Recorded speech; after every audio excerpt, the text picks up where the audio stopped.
안녕하세요. 강한섭의 클래식 시네마 3 브로로 투어를 시작합니다. 클래식 영화를 봐야 되는 3가지 이유를 하나, 둘, 셋으로 정리하는 시간입니다.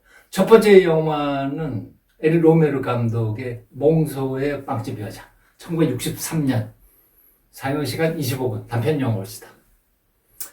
그의 몇 개의 시리즈, 연작 영화 시리즈 중에 첫 번째 시리즈였던 도둑국 시리즈 6개 중에 첫 번째 작품입니다. 이 영화를 봐야 되는 첫 번째 이유, 바로 에리 로메르 영화, 에리 로메르 스타일의 원형, 프레임워크를 제시한 영화이기 때문에 그렇습니다.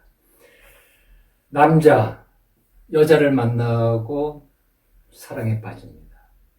하지만 여자가 사라집니다. 찾아 나서는 도중에 두 번째 여자에 또 매혹당합니다. 하지만 결국 첫 번째 여자로 돌아간다. 이것이 에리 로메르 감독 전체적인 스타일, 특히 도둑국 시리즈의 프레임워크, 아키타입, 원형입니다. 클래식 영화를 보는 이유는 아트, 예술의 원형, 그 출발점, 그 형식의 시작을 보여주기 때문입니다. 왜 원형이냐? 오리진이기 때문에 그렇습니다. 좌표로 나타난다 그러면은 X축 0, Y축 0, 00입니다. 오리진입니다. 원점입니다. 그런데 세상은 태어나서 원점에서 출발해서 태어나서 생로병사를 거쳐서 다시 원점으로 돌아갑니다. 하지만 끝나는 것이 아닙니다. 거기서 다시 시작합니다.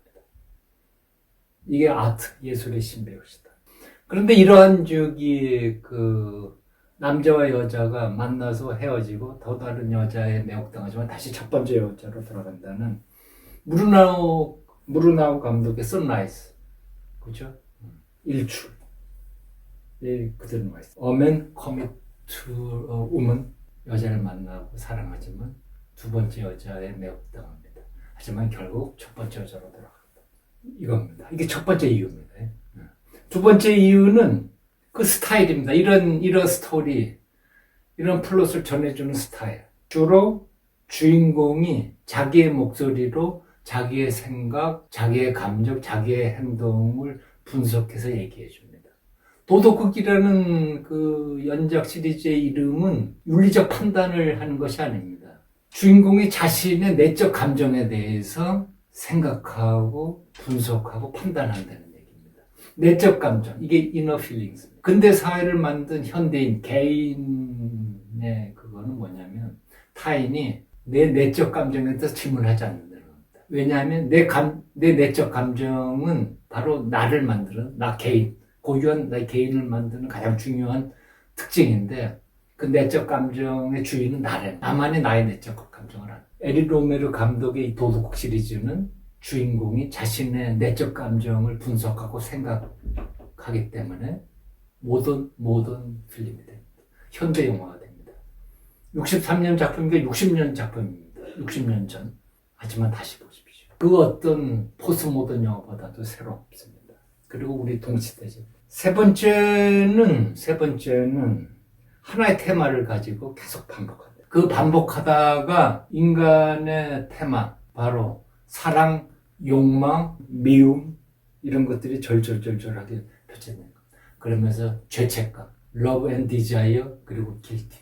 이런 주제들을 하나의 이야기. 남자, 여자 만나고 사랑에 빠지지만 두 번째 여자에 매혹당하지만 다시 끝에는 첫 번째 여자로 돌아가. 거기서 인간의 주제, 테마가 베리에이션 돼서 나타납니다. 그래서 몽소의 빵집 여자, 첫 번째 영화로 선택한 이유는 영화 감독 되시려는 사람들, 유튜버가 다 영화 감독이라고 얘기해요. 동영상으로 자신을 표현하는 시나리오는 쓰는 게 아닙니다. 창작하는 것이 아닙니다. 일상생활에 숨어있는, 그래서 발견하는 거. 창작하지 마십시오. 이야기는 정해져 있습니다. 로메르 감독은 이런 심플한 이야기를 깊이 있게 베리에이션 하면서 그야말로 모던 시네마의 또 다른 춤을 보여줬습니다. 그래서 로메르 감독은 60년대 후반에 모의 집에서의 하룻밤, 다음에 클레르 양의 무릎 71년, 그리고 80년대 녹색광선. 뭐 녹색광선 좋아하시는 분 많죠. 녹색광선이 세계 20세기 베스트 영화 베스트 10에 들어간다는 평가도 많습니다. 국제적 명성을 얻었습니다.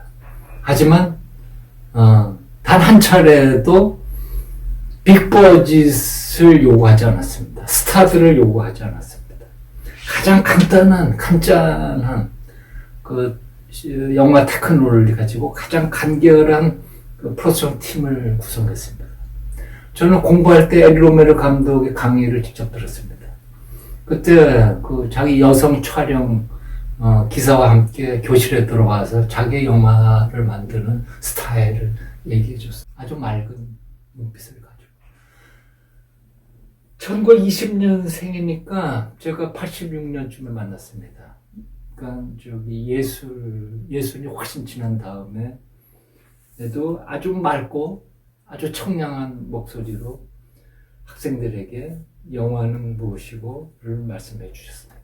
감동했습니다. 그의 이 몽쇠 빵집 여자. 오늘 또 이 영화를 선택한 이유는 보통 넷플릭스만 지금 시네마 플랫폼으로 알려져 있는데 MUBI, 무비라는 디지털의 시네마테크가 있습니다. 디지털의 시네마테크에서 지금 에리 로메르 일종의 특집 연작전을 하고 있는데 드디어 영어로 The Bakery Girl of 몽소가 올라와 있습니다. 한번 꼭 보십시오.